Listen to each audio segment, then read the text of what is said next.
The life of Arthur Curry, Aquaman.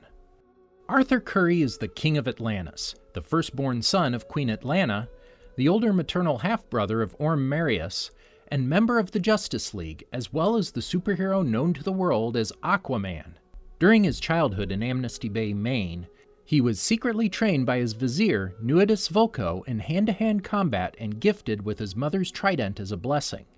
While he was initially reserved and content with his self-imposed isolation from both the surface world and Atlantis, which was primarily due to his mother's forced abandonment of him and his father, Tom Curry, as a child, by Orm's father, Orvax, Aquaman would eventually be recruited by Batman to join the newly formed Justice League in order to help defend Earth against the alien forces of Steppenwolf and his Parademon army, despite being reluctant to get involved at first.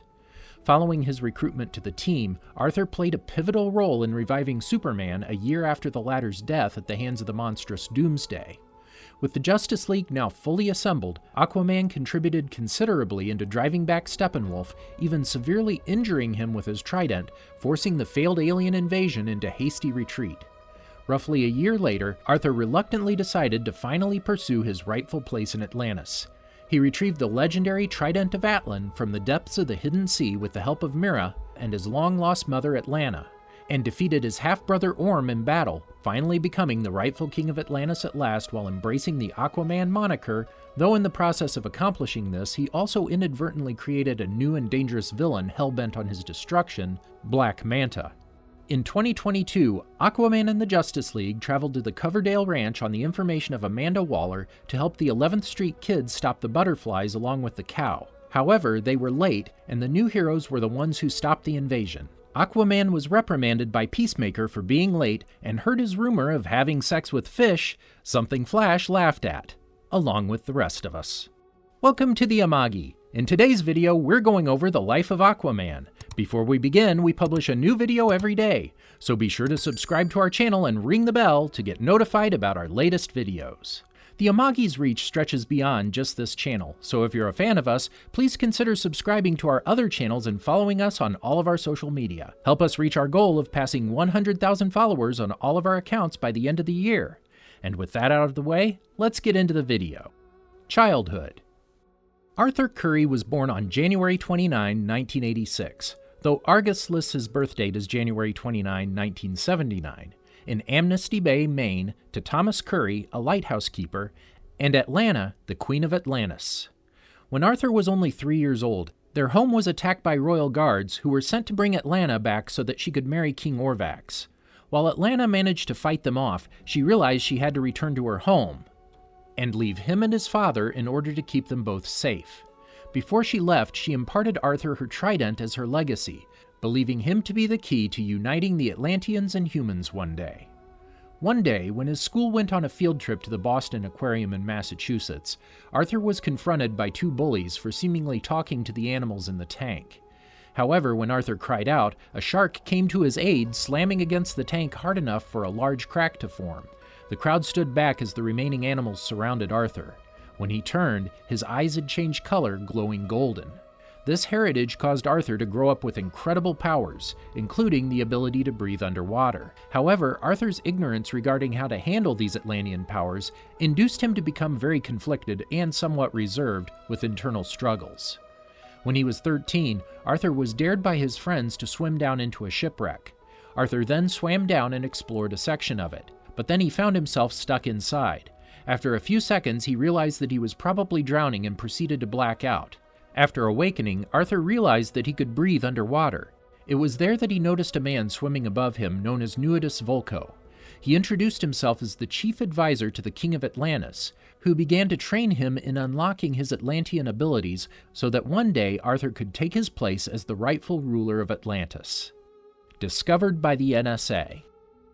Lex Luthor, in pursuit of proving the existence of extraordinary individuals hidden amongst the general population, discovered Arthur's existence by hacking into the NSA's database and retrieving footage from two UUV drones, which recorded a video of Arthur emerging from a shipwreck in the Pacific Ocean near Tonga. Footage from one drone showed Aquaman emerging from the shadows and then aiming his trident and quickly destroying it, while another recorded him swimming away from the site, causing an underwater sonic boom in his wake. Monitored by A.R.G.U.S. After Task Force X successfully defeated the mystical duo of Enchantress and Incubus in Midway City and saved her, Amanda Waller met up with billionaire Bruce Wayne, asking him to take care of the rumors following the aftermath of the calamitous events, and in exchange, she gave Bruce her files on Arthur Curry, referring to the information as crown jewels. Meeting Bruce Wayne. Arthur was visited by Bruce Wayne in Iceland, who had eventually tracked him down using files given to him by Amanda Waller.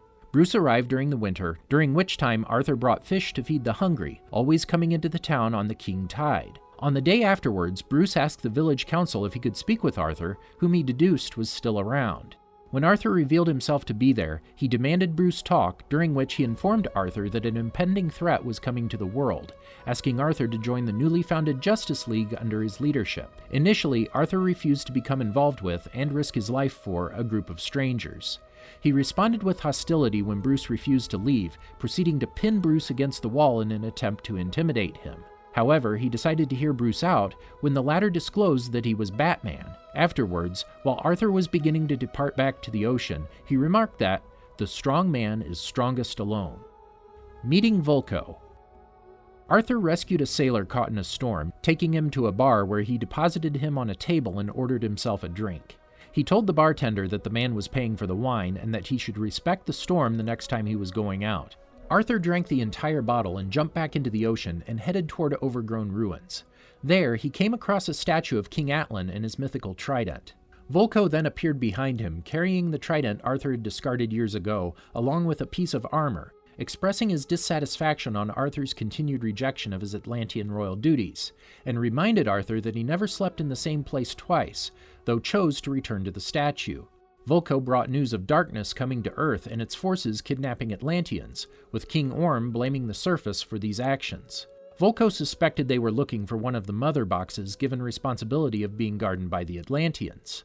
Vulko offered Arthur his mother's trident and asked him to protect the box, but Arthur backed away. Vulko then angrily slammed the trident on the floor in front of Arthur and mentioned he could not run away from his responsibility before leaving. Attack on the Atlantean Mother Box Stronghold. Arthur decided to investigate Vulko's claims on the imminent attack on the Mother Box Stronghold. There, he encountered the new god Steppenwolf, who was about to cut down Mera, but was stopped by Arthur. He initially managed to get an upper hand against Steppenwolf, but was knocked out, with the Mother Box snatched by the new god. With the Mother Box in the hands of Steppenwolf, Arthur was about to leave, but Mera convinced a reluctant Arthur to listen to her. Arthur shows his bitterness at his mother for leaving him, mockingly saying, "What a saint," when Mera noted Atlanna took her in, and simply refers to how he believed he was abandoned by his mother without a second thought from the Queen of Atlantis. But Mera revealed to Arthur how much it hurt his mother too when she left him behind, and she did it only to save his life. Clearly affected, Arthur was finally convinced to retrieve the Mother Box from Steppenwolf when Mera noted how he is no longer a defenseless child, and it is what his mother would have done, but with her gone, it was now his responsibility. His change of heart caused Arthur to finally make up his mind and take up the armor and weapon Vulko was offering before going after Steppenwolf. Saving the Justice League. After an intense fight with the team of heroes, and having lost some of his Parademon minions, Steppenwolf, annoyed by the heroes' intervention, managed to catch one of the missiles in midair shot by Cyborg, who is piloting the Nightcrawler, redirecting it to the wall, leaving its structure weak and releasing all the water above. As Gotham Harbor was flooding with Batman, Wonder Woman, Flash, and Cyborg inside, Aquaman arrived just in time to save the group by using his trident's powers to slow down the tide, allowing the others to get to the safety of higher ground. As soon as everyone was safe, Victor left to retrieve the last Mother Box. Joining the Justice League. After the fight with Steppenwolf, Batman met with Gordon before Aquaman showed up and said that Steppenwolf took the Mother Box from Atlantis. Then Cyborg revealed that he is in possession of the final Mother Box, which he hid from his father. Aquaman then decided to be a member of the Justice League. Resurrection of Superman. Curry and the team arrived at the Wayne Aerospace hangar with the Mother Box, questioning Victor Stone's powers as allegiance to Steppenwolf. But Stone tells him and the team the whole story, changing Curry's mind. With all the possibilities the Mother Box could cause, the team decides to resurrect Superman in order to stop Steppenwolf, though Curry feared of the dangers that would arrive. While digging Superman's grave, Curry talked to Diana about the war between the Amazons and the Atlanteans, talking about the differences the people had back in the day. When Superman's body was unearthed, the team brought him to Star Labs to be resurrected. The team put Clark's body in the waters of the Kryptonian ship. While hesitant and fearing about the dangers to come, the team still ended up using Alan's Speed Force to activate the box, causing the resurrection of Superman. When he flies out of the Kryptonian ship and lands in Heroes Park, Aquaman, Cyborg, Flash, and Wonder Woman meet him. Arthur, however, notices that something is wrong with him, with Clark using his X-ray vision to scan the League. Stone's armor's defense system launches a missile at him as it registers a threat to him. Superman attacks Cyborg with his heat vision as the rest of the Justice League try to calm him down, but he swiftly overpowers them. As Arthur, Victor, and Diana try to flank Superman simultaneously, which was unsuccessful, Barry attempts to help with his speed, but Superman is able to see him and keeps up with the speedster. Despite Barry's best efforts to avoid all of Superman's blows, a glancing hit knocked out Barry. Batman arrives and gets Superman to stop fighting the League. Aquaman and Flash attempt to halt Superman in his place before being thrown against the stairs of the monument. Cyborg then attempts to hold back Superman but is swiftly overpowered. Wonder Woman then tries to halt Superman before she is bested. Superman makes it to Batman and shoots his laser eyes at Batman's gauntlets. Lois Lane then arrives, ending the ordeal. Superman calms down and leaves with Lois to the Kent farm where he reflects and tries to recover his memories. Curry then glares at Flash in anger, leaving Flash to apologize. After the battle, Steppenwolf arrives, chases Silas Stone through Star Labs before Stone heats up the Mother Box, killing him in the process. Steppenwolf takes the Mother Box and leaves, completing the Unity. When Cyborg says his father is dead, Curry tells the team that it is their fault that Stone was killed. The team returns to the Batcave, meeting Alfred Pennyworth, with Curry telling Pennyworth that the place was badass. The team then developed a plan to go after Steppenwolf, using Bruce's 6 satellites to track the general. Being part of a team. Meanwhile, Cyborg located the Mother Boxes near an abandoned nuclear plant in Pozharnov, Russia. The Justice League used the Flying Fox to get Russia to stop Steppenwolf from combining the Mother Boxes together and terraforming the Earth. The team planned on how they were going to stop Steppenwolf. Curry was simply listening to what the team was planning. He defended Cyborg, saying that now wasn't the best time to send him out to battle after having watched his father die. Nonetheless, Curry and the team ready for battle. Battle of Pozharnov. When they arrived, Batman told the team that he was going to take out the tower while the rest of the League would take on Steppenwolf and separate the Mother Boxes. Batman destroyed the tower, but by crashing the Flying Fox. Batman got in the Batmobile and drove through the streets with the team by his side. The Parademons attacked the Batmobile, ripping off one of the guns and opening up the car before Wonder Woman and the rest of the League saved Batman. Aquaman jumped on the Batmobile and told Batman how insane he was for basically going on a suicide mission before getting attacked by Parademons. Bruce gives him the thumbs up, and Curry jumps onto a Parademon, which led Cyborg to save him and throw him back into the battle. The Batmobile then got destroyed after Batman ejected from the vehicle and, using his grapple, swung out to take out the Parademons, utilizing the environment around him. Wonder Woman and Aquaman confronted Steppenwolf. As Flash helped Cyborg get to the Mother Boxes, he took care of the Parademons. While Cyborg tried to separate the Mother Boxes, Batman saved Flash by grappling his legs and stopping him from falling.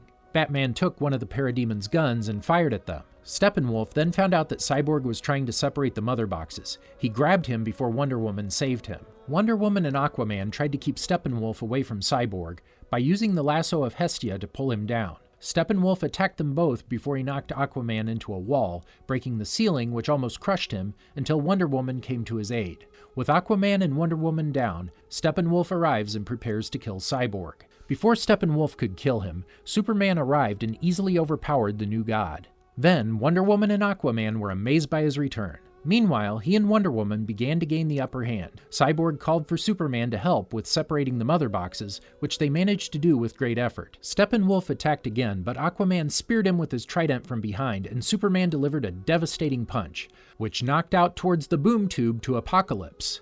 Diana soon severs his head, defeating the new god. Aquaman is then seen with the rest of the superheroes confronting Darkseid before the boom tube closes. Later, at Amnesty Bay, Arthur greeted Vulko and Mera, but coldly bade them farewell by stating that he was going to see his father before hopping in a truck and driving away. Attack on the Stallneuvolk. Following Steppenwolf's defeat, Arthur would continue to do vigilante activities across the seas. Over time, his exploits were made public by multiple witnesses, and he was given the name Aquaman by the media, though he wasn't very fond of the name. The existence of the Aquaman drew the attention of multiple pirates such as David Kane. Dr. Stephen Shin became obsessed with the Aquaman as well, whom he saw as proof that Atlantis is real. About 1 year later, Arthur intercepted a group of pirates attempting to hijack a submarine. He lifted the submarine onto the surface and broke into it to fight the pirates. Arthur would go through, and using the submarine to his advantage, Arthur would go and free the hostages. With the hostages freed, Arthur was attacked by David Kane, who identified him as the Aquaman. Arthur battled David and got the upper hand by breaking his dagger and throwing him around. Before Arthur can defeat David, Arthur is met with Jesse Kane, David's father, shot by Jesse with a grenade launcher. However, it had little effect, and Arthur got up and impaled Jesse with a pipe. Arthur then chided Jesse for setting a bad example for David before removing the pipe. While Arthur was walking away, Jesse in anger shot another grenade but missed and flooded the submarine. While Arthur was escaping the submarine, David asked for help in saving his father, but Curry refused, noting that he had killed innocent people and would leave him and his father to their fate. After the attack on the submarine, Arthur met his father Thomas Curry at the lighthouse, where the two would greet each other. There, they watched the news reports about the submarine that Curry saved. Arthur and Thomas would discuss Atlantis, who is interrupted by a gang who wanted photos with Arthur. Returning to Atlantis. As Arthur and Thomas left the bar, Curry is met by Mera, who left Atlantis to find Arthur, to tell him to come with her to Atlantis to stop Arthur's half-brother Orm Marius. Arthur would refuse and leave Mera as he drove home.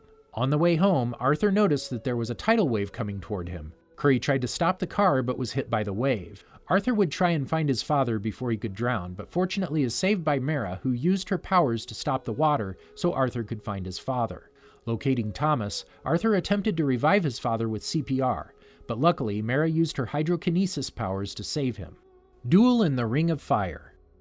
Arthur reluctantly accompanies Mera to Atlantis, where they would meet with Nuidis Vulko.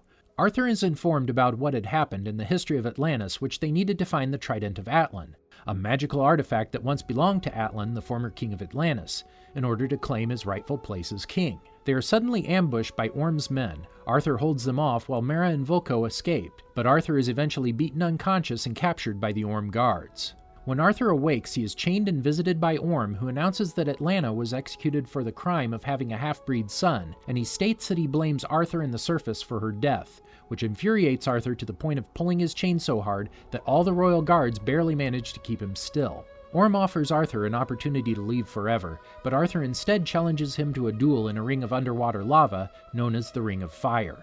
Before the duel, Arthur is met by Vulko, who warns him about Orm being more experienced at underwater combat, but Arthur tells Vulko that he taught him how to fight, which Vulko would respond by throwing a trident, which Arthur caught and threw back at him, assuring him that he remembered his lessons. Arthur would enter the Ring of Lava as Orm was waiting. Orm would once again give Arthur the chance to live by asking him to leave Atlantis forever and never return, and makes it clear that if he doesn't back down, then Orm will defeat and kill him. But Arthur is not intimidated and refuses, as he can't let Orm destroy the surface world. In the duel, Arthur, although putting up a good fight, is clearly pressured by his half-brother's greater experience in underwater combat, and Orm repeatedly gains the upper hand, nearly killing Arthur at one point by almost forcing him in the lava, and ultimately, upon reaching a statue, Arthur is ultimately bested by Orm and his trident is broken. Now weaponless and unable to fight, Arthur is about to be killed by Orm, but Mera rescues him. Becoming worthy of the Trident of Atlan. The two would escape Orm and his men by hiding in a whale's mouth. Together, Arthur and Mera take a flight to the Sahara Desert, jumping out of the plane when they arrive. The two find and unlock a holographic message from Atlan, which tells them to go to Sicily. Arthur and Mera would find the location of the Trident and be ready to go until they were attacked by the Black Manta and Orm's men. Initially out fighting Black Manta, Arthur realized that he was the same pirate from the submarine who tried to stab him.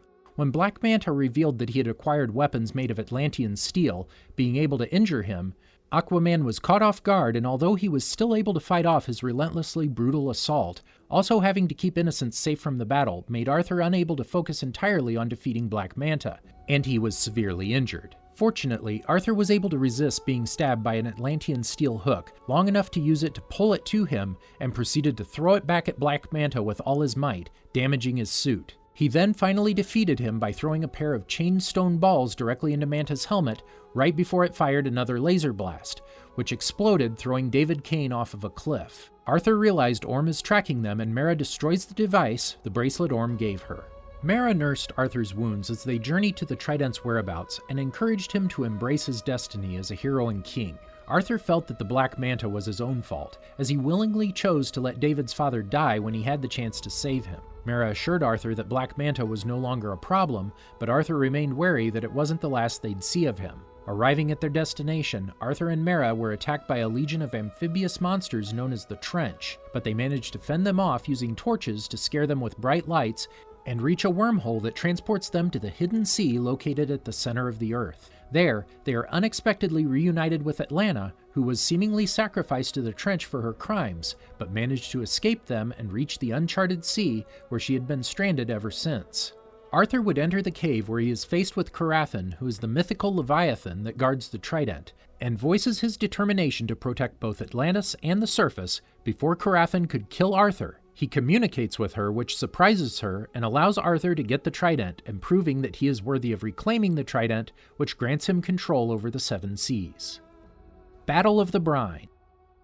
Amidst the huge battle between the Kingdom of the Brine and Orm's forces, as Orm defeats the Brine King and is about to kill him, he is interrupted by Aquaman and Carathan bursting out of the seafloor. With command of all sea life, Aquaman turns the Atlantan steeds against them and summons numerous sea creatures to aid him. He shares a kiss with Mera. Aquaman and Orm's final duel lead them atop an Atlantean vessel in open air. After a lengthy battle, Aquaman shatters Orm's trident, but Orm remains defiant and demands his half-brother to kill him until Atlanna arrives, convincing him to surrender. The members of all the kingdoms cheer and hail their new king. Differences in public perception. At some point following the battle, Arthur's new trident and armor become known to the world at large, with the boy known as Freddie Freeman imagining a scenario wherein Arthur would be waiting for long lines of fans to get pictures taken with him. A Twitter user by the name of Pepe the Frog 89 claimed to work for an aquarium where, the user claimed, Aquaman would supposedly pay $50 regularly to have his way with a sturgeon. Peacemaker believed the claims, repeating them to a janitor he became acquainted with. Project Butterfly. In early 2022, Aquaman, Flash, Wonder Woman, and Superman were called by Amanda Waller to assist the 11th Street Kids in the battle against the alien species known as butterflies. The Justice League arrived at Ranch Coverdale only to be told by Peacemaker that they arrived late and the crisis had already been solved. While leaving with his team, Peacemaker mocked Aquaman about rumors of him having intercourse with fish, which made him express his disdain for the rumor, leading Flash to jokingly say that it wasn't a rumor, much to his irritation. Nightmare. In a dark potential future, Superman became Darkseid's new general and proceeded to conquer the entire Earth. Aquaman ends up battling Darkseid at his throne in Atlantis, but ultimately is killed by Darkseid as he impales Arthur clean through his chest and heart with his own trident. Mera takes up Arthur's trident and joins Batman's insurgency in Arthur's place. Shortly after Batman's death at the hands of Superman, Arthur's trident could be seen in the ruins of the Justice League's headquarters, indicating that she was likely killed as well. Did you enjoy our video? Be sure to check out these other great videos from the A.R.G.U.S, and make sure to subscribe and ring the bell to be notified about our latest videos.